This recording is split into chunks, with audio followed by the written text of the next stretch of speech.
Hello po sa inyong lahat mga ka-crypto. Ako po si Pinoy Crypto Trader at sa video na ito ay atin mong pag-uusapan ang aking technical analysis dito kay Baby Dogecoin ngayon pong April 3 taong 2024. Pero bago po tayo magpatuloy ay nais ko lamang po munang bigyang linaw ang aking disclaimer kung saan ang nilalaman po ng video na ito ay hindi po ito isang financial advice.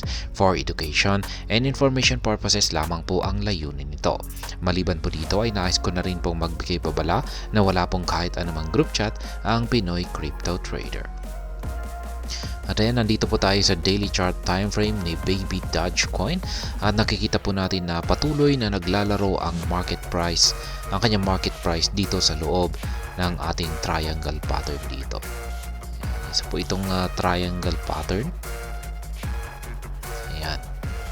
At ngayon ay yung inaabangan po natin dito ay kung saan po siya magkakaroon ng breakout.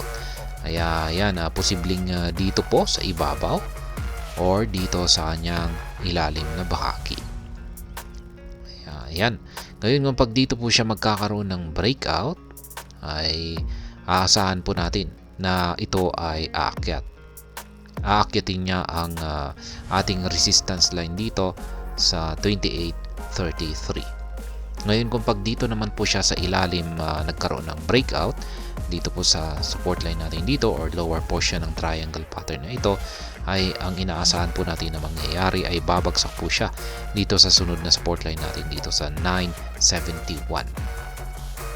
At ayun yung ating Hall Sweet indicator ay kulay red, nagpapakita po na bearish ang ating signal dito pero ito naman po ay hindi magkatugma sa ating QQE mode indicator dito sapagkat bullish naman ang signal natin dito.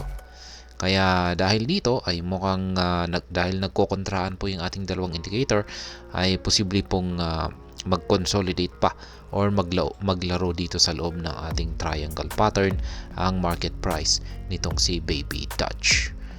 Yan. Pero yung mas matimbang po talaga na signal natin dito ay babantayan pa rin po natin kung saan po siya magkakaroon ng breakout. Kung dito nga ba sa ibabaw or dito sa ilalim. Kaya yan pa rin po yung magdidikta sa kanyang magiging trend direction sa hinaharap. Kaya yan pong muli. Ulitin ko yung aking prediction dito. Kung dito po siya nagkaroon ng breakout ay posible po itong umakyat hanggang dito sa support line natin dito sa 28.33. Pero kung pag dito naman po siya nagkaroon ng breakout ay posible po siyang bumagsak hanggang dito sa support line natin dito na nasa 971.